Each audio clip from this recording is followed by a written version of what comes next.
Hello everyone and welcome back to the Night Archives. Today's video is going to be about Darkest Dungeon. Specifically, I'm going to talk about the lore of the game's heroes, as each class in the game in terms of lore is in fact a unique person with a unique backstory, which is not so apparent in game. The main source for each character's backstory is going to be from the site darkestdungeon.com, which has featured a specific comic for each hero, each comic detailing a short story about themselves before arriving to the hamlet. I'm also going to theorize and speculate on each of the characters' personal reasonings for wanting to brave the darkest dungeon and the horrors dwelling within. Also keep in mind that for this video I will be referencing the original Darkest Dungeon exclusively, not taking into account Darkest Dungeon 2. With this, let's begin. The Abomination, a very unique hero both in terms of looks and abilities. The Abomination, whose predetermined name is Bigby, likely a reference to the wolf among us, as the two share a few similarities, has the most individual abilities in the game, as it's capable of shapeshifting into an abomination, hence the name, changing its skills to a more melee-focused playstyle. If we look at the Abomination's comic, we can see the story beginning on the inside of a tower, where Bigby is being held captive by a group of monks. One of the monks will subsequently brand Bigby with the letter A, most likely meaning abomination. Afterwards, we can see the man running out of the cell, as the previous two monks are killed by the now transformed abomination, subsequently rampaging through the tower. Due to the cloaks, we can fairly assume for the man holding the abomination captive to be either monks or cultists, with their religion or ideology rejecting and dehumanizing people with Bigby's condition, requiring to brand them either as a way to mark them or as a sort of punishment or torture. The Abomination's condition seems to be related to eldritch blood coursing through his veins, causing his body to almost mutate at will, allowing him to transform into a savage beast when required. Whether this eldritch blood is the main reason for Bigby's curse or gift, depending on how you look at it, or if it's simply a side effect, it's unknown. It is also unknown if this condition has affected him since birth, or if he was cursed or mutated later on in life. The flavor text from the Shameful Shroud and the Osmond Chain's items, I must hide from the world, shows that the Abomination thinks little of himself, considering his condition a curse and believing that the best course of action would be to simply become a recluse. We can assume that his reason for wanting to battle against the Darkest Dungeon to be simply an act of redemption. Bigby, feeling disgusted and perhaps even guilty about his condition, along with the persecution he has faced, is now attempting to use his curse for good and cleanse the world of evil, maybe in an attempt to prove that he, himself, is not evil. The Antiquarian, whose predetermined name is Josephine, is probably one of the weakest heroes in the game, but also brings a lot of utility to the dungeon. Her playstyle mainly revolving around applying buffs and debuffs, but mainly to increase the party's monetary gains by finding an overall increased amount of treasure that one will normally just simply glance over, hence her class name, the Antiquarian. Her backstory comic is rather interesting. We can see the Antiquarian in the background observing a cultist who is likely to be her master, about to perform a ritual on a chain-bound woman, with green vapors coming out of the censer he is holding. As the ritual is nearing completion, the Antiquarian uses a sacrificial knife to backstab her master. She looks over the chain-bound woman, seemingly thinking about something, only to raise her knife up in the air. It is unclear whether this implies that the Antiquarian finished the ritual herself, sacrificing the woman, or simply freed her, but judging by the last panel's drawing angle and color scheme, along with how threateningly she is holding the knife, I'm going to assume it to be the first option. Now, there is something interesting to note about this comic. In the very first panel, we can see the master holding the censer, emanating a green smoke, while his hand seems to emanate an orange hue, probably an effect caused by the magic of the ritual. But upon his death, we can now see the censer emanating an orange smoke and not a green one anymore, suggesting that the master's own soul or essence to be now trapped inside of the censer. Was this perhaps the role of the ritual? For sacrificing someone who will trap their soul or their essence within the censer? The master's presence within the censer is also hinted by one of the Antiquarian's fearful quotes, saying, cursed censor. It exudes his essence and corrupts this expedition. And her paranoid quote saying, "My master's influence transcends his prison." And her courageous quote, "He serves me now, and I have his power." This is further hinted at by the Antiquarian's unique trinket, the Master's Essence, where we can observe the same sensor. The second trinket is named 2 of 3, and it displays a triangular object of some sort with 3 sockets, 2 of them filled and 1 empty. The flavor text for this kit is, "It will be mine, whatever the cost," hinting that the Antiquarian is actively seeking for something, perhaps the final piece of 2 of 3 that will fill the last socket. We can assume that the Antiquarian's reason to adventure in the dungeon to be at first simply out of monetary gain, but also an attempt to find what she is seeking. The Arbalest, whose predetermined name is Missandei, is a long-ranged hero that fights by using you guessed it, an Arbalest, which is a larger variation of a crossbow, bearing a greater size and strength. Missandei's backstory comic begins with an angry mob marching towards a solitary house in the woods. A seemingly mortally wounded man, who we can assume to be Missandei's father, enters the house, shutting the door behind him and approaching a younger, child-age Missandei, awakening her from her sleep. Her father seems to whisper something to her, before ripping away her plushie rabbit from her arms and replacing it with a large arbalest, prompting her to run away from the angry mob, leaving him behind either as a distraction or perhaps because of his lethal wound. We can assume that Missandei later on grew up as an orphan and became a mercenary, making use of her father's arbalest to make a living for herself and questing against the darkest dungeon for monetary reasons, but also as a way to prove herself worthy of her father's arbalest and lineage, something that is hinted at in one of her hopeless quotes. "What a fool I was to try and prove myself."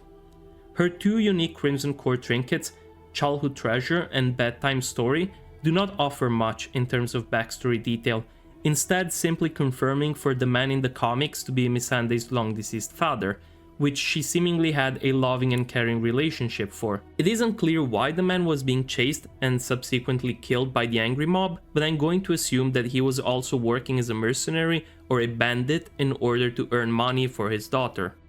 The Bounty Hunter, whose predetermined name is Tardif, is a crowd control heavy damage focused hero. His past is a mysterious enigma, and we don't know much outside of his profession as a bounty hunter. His comic starts with a panel displaying 4 wealthy looking men ordering drinks in an unnamed establishment. Soon after, the bounty hunter shows up, displaying a paper most likely indicating one of the men's bounty. The man located in the center, who seems to be the boss, orders his goons to take care of the bounty hunter, and we see his men being promptly dispatched off through smoke bombs, hooks, axes, and brute punches. The final panel is a glorious display of the bounty hunter's work done, with the man now lying down, a paper displaying the bounty hunter's mask promptly hanging by the man's neck. Now, this is a rather straightforward backstory. The bounty hunter, being who he is, entered a tavern and dispatched of what seemed to be like a crime boss, killing him and his goons and leaving his signature call before disappearing. Now, the Crimson Court's unique trinkets of the bounty hunter are rather interesting.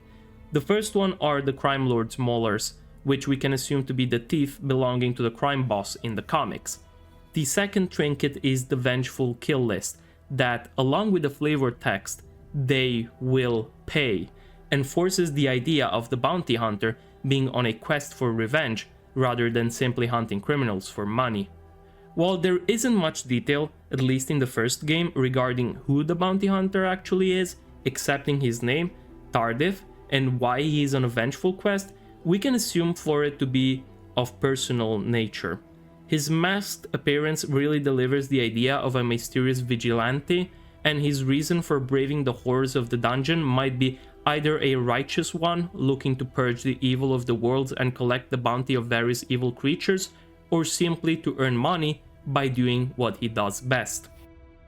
The Crusader, whose predetermined name is Reynold, is perhaps one of the most iconic characters in the series. The Crusader is a frontliner tank who specializes in dealing high damage against undead creatures while supporting the backline with health and morale restoration abilities. The Crusaders comic shows Reynold saluting what is likely to be his wife and kid as he joins the army, picking up a sword and slaying soldier after soldier while guiding his company on a holy crusade. The last panels show him returning from the crusade as a changed man. He sees his wife and child again, and after giving them a final look, he turns his back on them, returning to his holy duties. His Crimson Court unique trinkets, the glittering spalders and signed conscription bear the flavor text, "I will forget them.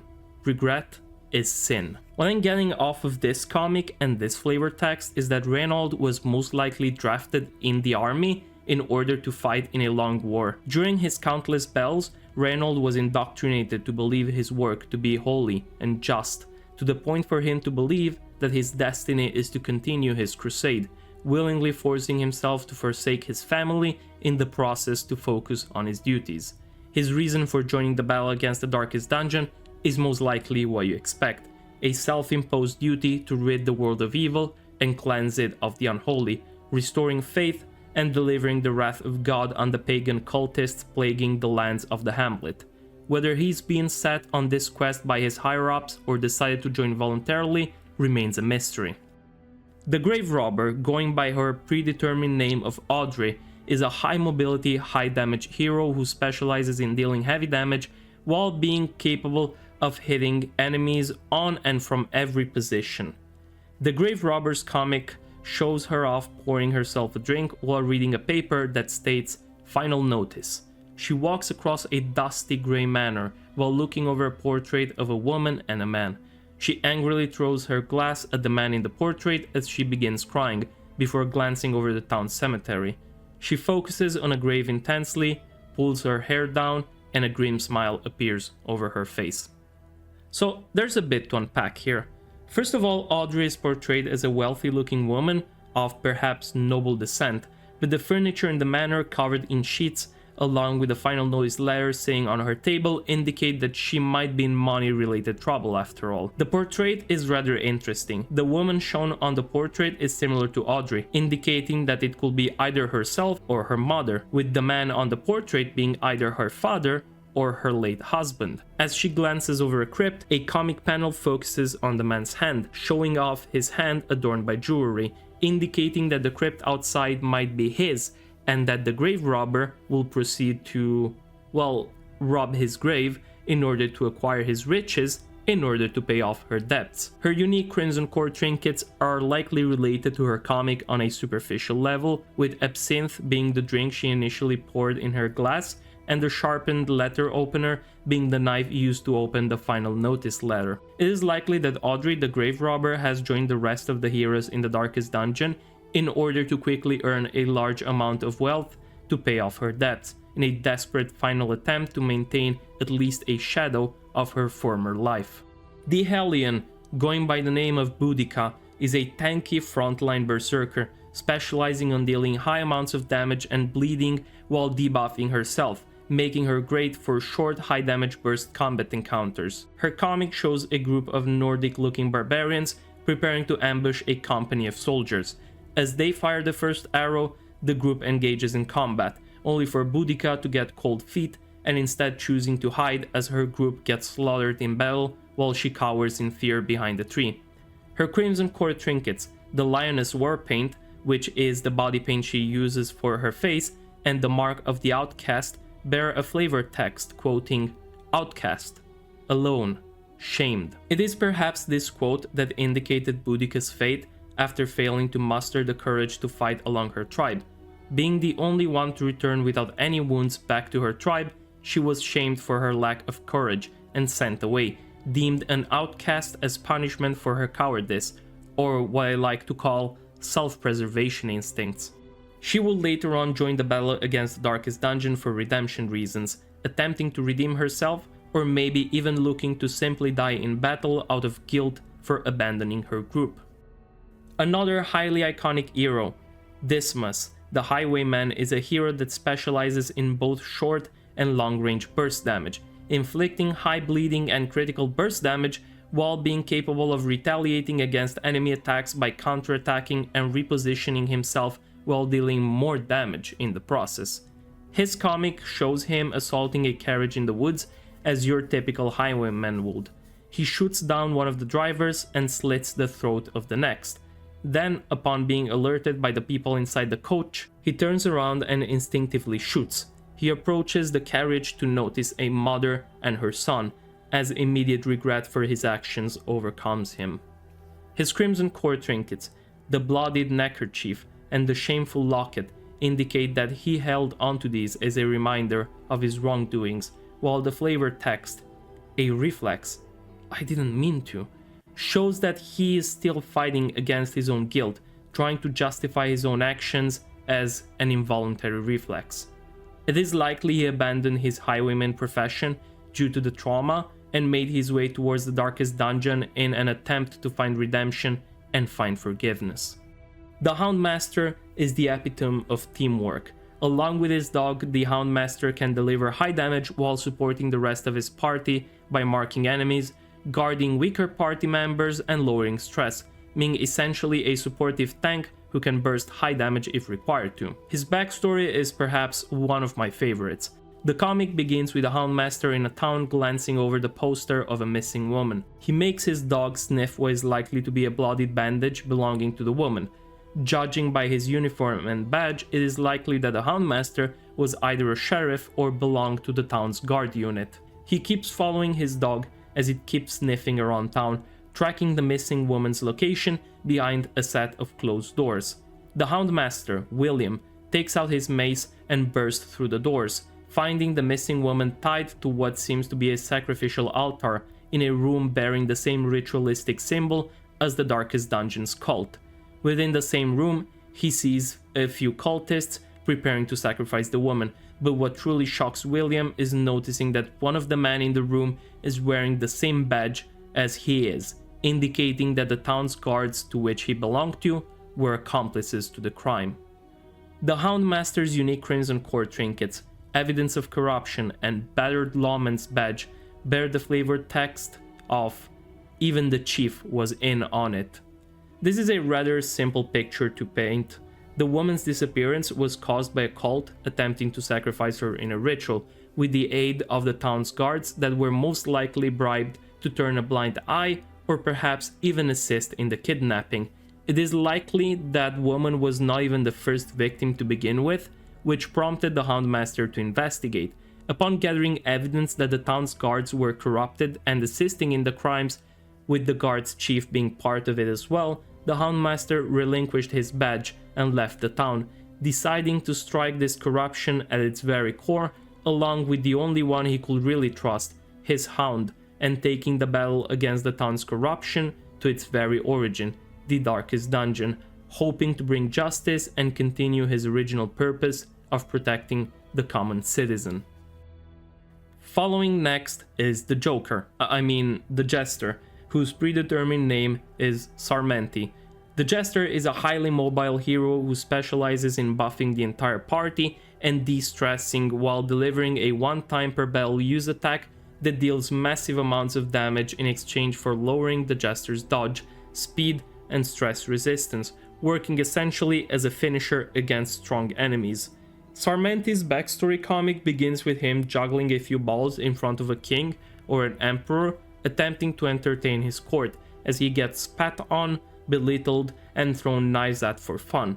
Having enough of the abuse, the Jester grabs a nearby dagger and cuts the king's hand off, proceeding to slaughter the rest of the court afterwards before walking away. His Crimson Court's unique trinkets, the Tyrant's tasting cup and the Tyrant's finger bone, indicate that the king, or well, the Tyrant, was evil in nature, something already showcased by the treatment he had reserved for the court's Jester. With the Tyrant now dead, no one to entertain anymore, and nowhere to go, the Jester simply began offering his services as a hero in order to put his skills to use for good, hoping to entertain a completely new and unique crowd. The Leper, named Baldwin, referencing Baldwin IV of Jerusalem, known also as the Leper King, is a frontline tank specializing in self-buffing for increased accuracy and delivering mighty blows while easily tanking even the strongest hits, with his greatest weakness being a high dependence on proper frontline positioning and a lack of repositioning skills.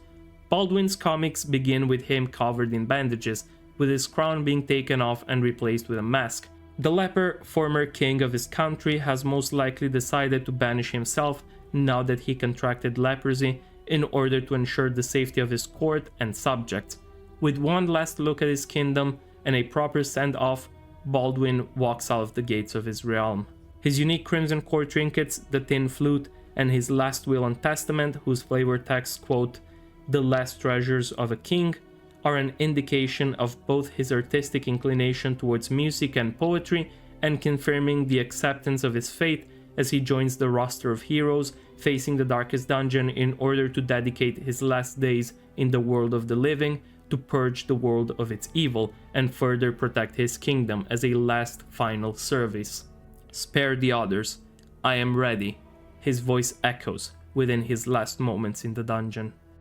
Barristan, the Man-at-Arms, a one-eyed frontline tank that specializes in absorbing heavy hits, buffing his party and protecting his companions, a natural-born leader. Barristan is described multiple times as a war veteran, and his comic isn't too far off from any expectations you might have. It begins with Barristan protecting a war companion on the battlefield as his company is being assaulted by multiple cannons resembling the Brigand Pounder. His company is marching relentlessly in the midst of the battlefield towards a green flag in the distance, as Barristan, now wounded, keeps carrying his companion. Soon after, he is hit by a cannonball, knocking him out and tearing his friend to shreds. Later on, Barristan awakens, only to find a quiet battlefield. He looks in the distance, lost, the sole survivor of the slaughter. Judging by the comic, the Man-at-Arms story is rather clear. His unit became cannon fodder amidst the war, leaving him as the only survivor, as the army he belonged to was most likely defeated. His Crimson Core trinkets, the old unit standard, and the toy soldier, along with the quote, "Glory days," reinforce the idea of the Man-at-Arms regretting the senseless slaughter he participated in, leaving him with nothing but the trauma of war. A broken man, knowing nothing but war and battle, is now making use of his experience and battle expertise to lead a group of young heroes into the darkest dungeon, raising his mace and shield for one final horrific campaign. The Musketeer, predetermined name Quiet, is essentially a reskin of the Arbalest, with her skills being the exact same, added into the game purely for visual variety. The Musketeer's comic shows her participating in what is likely to be a shooting tournament. With her eyes set on the target, she prepares to fire her shot only for her to hallucinate the target morphing into a grotesque eye, causing her to suddenly panic and miss her shot. Distraught and confused, the Musketeer walks away, leaving her second place trophy behind, a symbol of her failure. The second place trophy is further referenced in her Crimson Core trinket, along with the quote, I missed. But how?"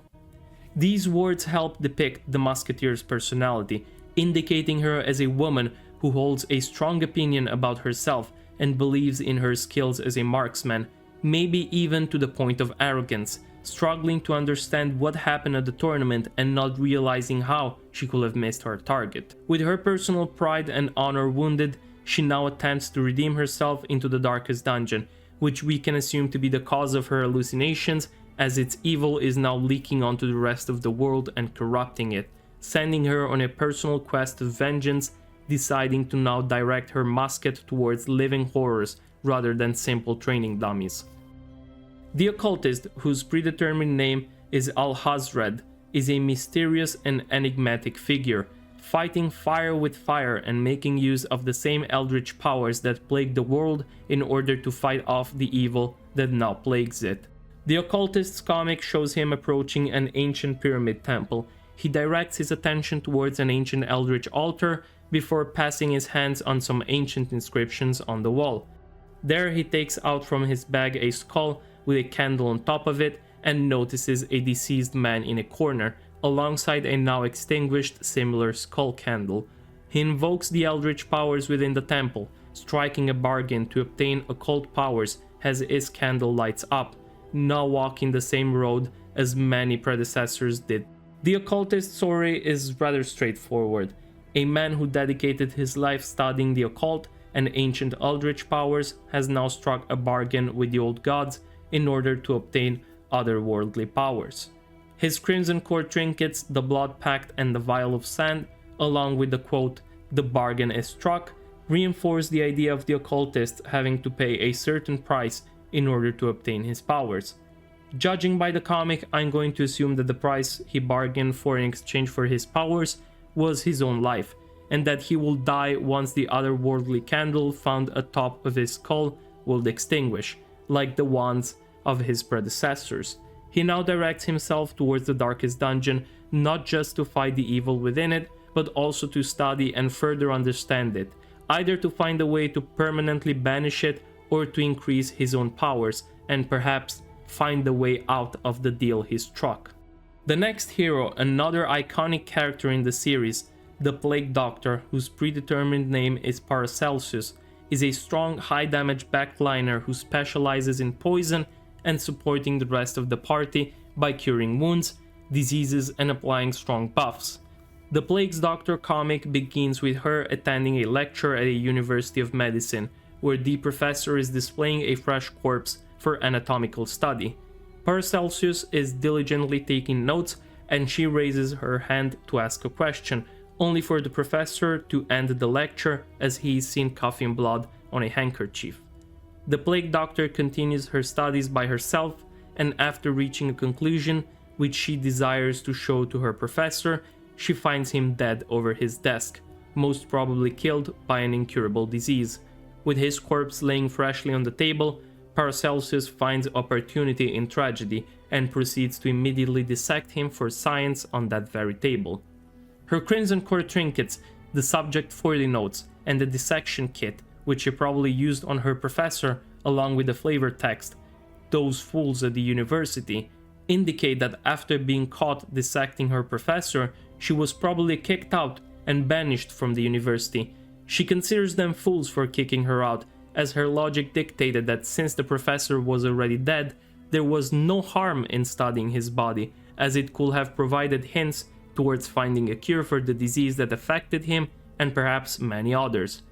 With a strong desire to continue her studies, but lacking the proper resources and environment, the Plague Doctor decides to head towards the hamlet and join the cause against the darkest dungeon, as she knows that on a battlefield like that, she will find no short supply of fresh corpses and experiment subjects for her weaponized plague bombs, essentially a never-ending amount of bodies to cut, study, and take notes of.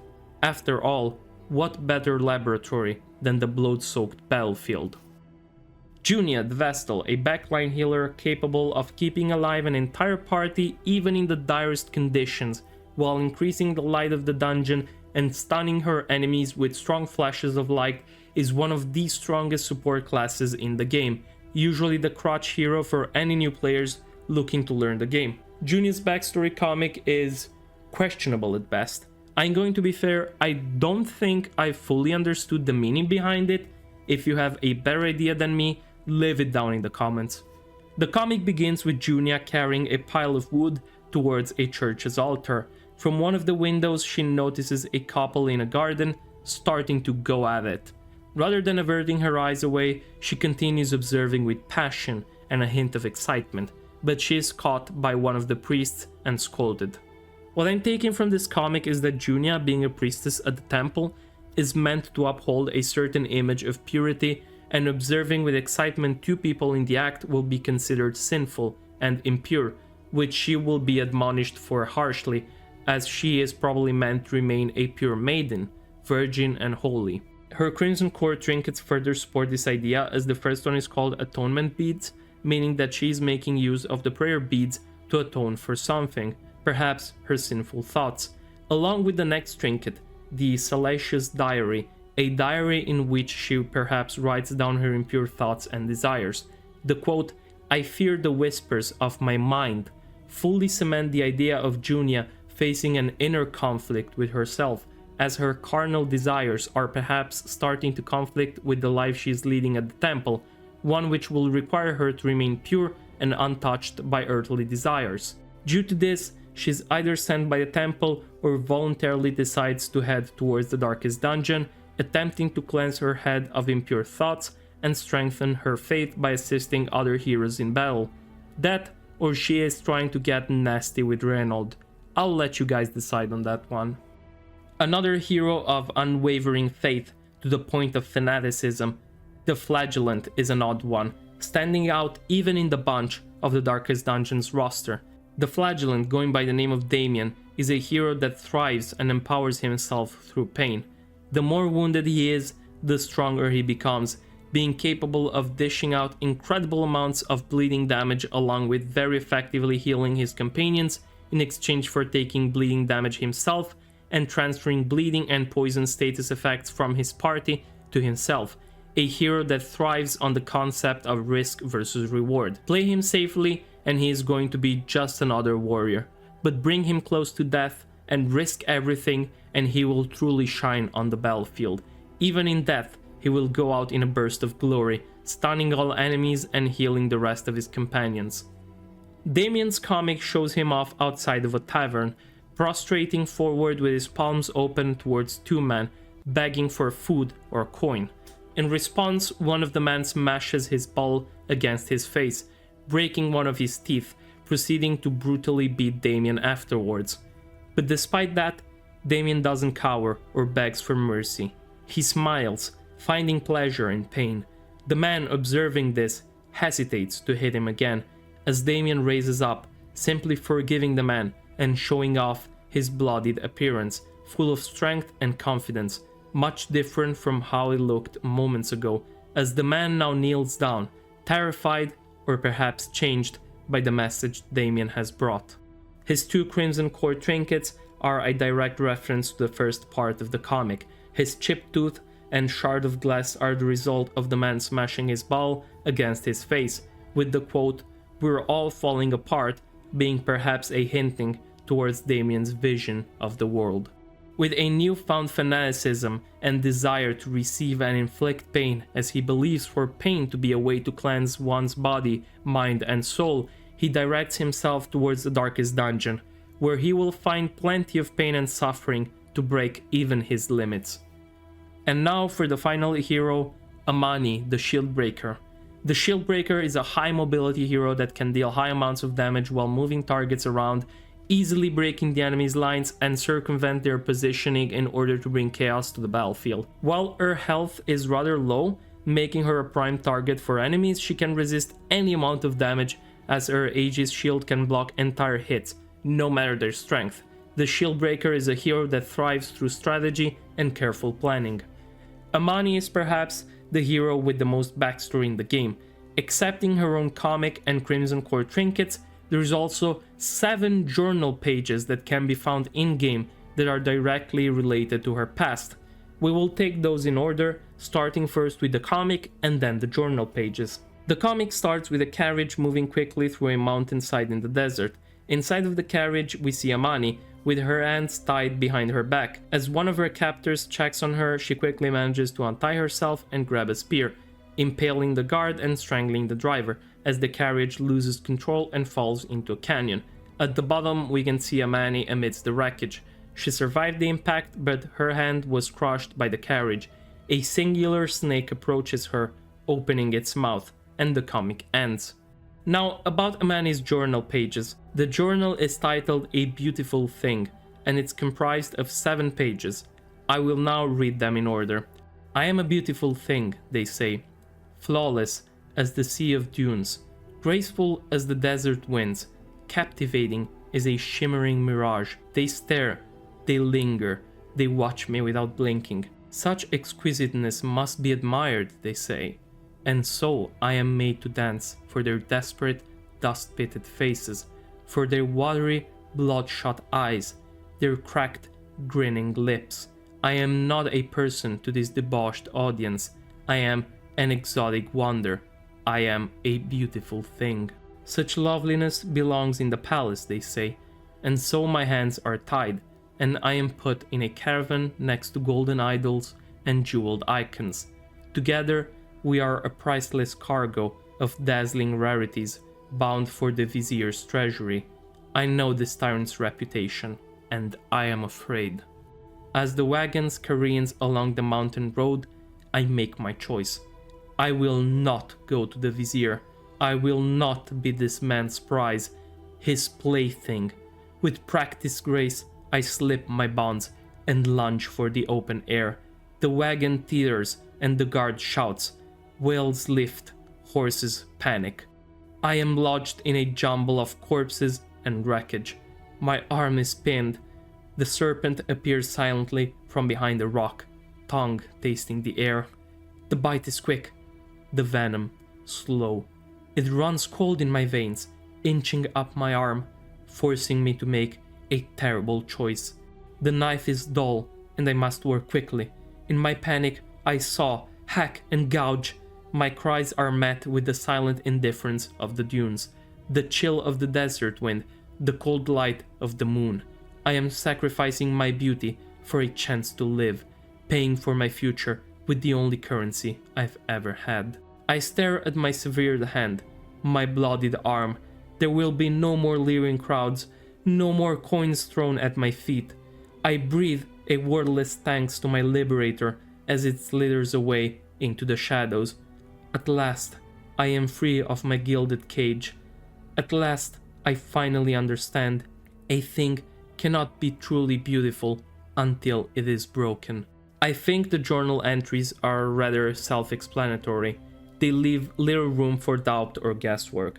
Her two unique trinkets, the obsidian dagger and severed hand, along with the quote, broken and beautiful, are a reference to the hand she had to cut off in order to free herself from the carriage wreck and avoid succumbing to the snake's poison. With one hand missing, Amani is now broken and has lost her value as a dancer, but she finds liberation in that, as she will now live her life on her own terms. Her reason for wanting to join the campaign against the Darkest Dungeon is unclear, but we can assume that it is now trying to face her fears and overcome the nightmares caused by her past trauma, and the only way for that to happen was to directly face the slithering horror plaguing her mind, which will be strongly accentuated and strengthened by the influence of the Darkest Dungeon. With this, I have finished presenting the backstory of each hero in Darkest Dungeon. I know some of the stories weren't particularly explicit, and there was a lot of speculation from my part as well, but I assume that this was the goal of the developers from the beginning, to present the foundations for the story and allowing people to fill in the gaps by themselves, maintaining an air of mystery around the characters. As always, I would like to thank Blackrow, Uzaxin, Exordius Christensen and Juno for becoming members of this channel. Your support is very appreciated, and if you would like to become a member as well and support my content, you can become a member through the join button. By becoming a member, you will help me work on new videos stress-free and dedicate more time to them, knowing that bills will be paid, cats will be fed, and I will be able to invest further resources into better hardware for an increased quality production. With that said, thank you for watching to the very end. I hope you enjoyed this video. If you did, don't forget to like and subscribe, leave your thoughts in the comments, and I will see you in my next video. Have a good night.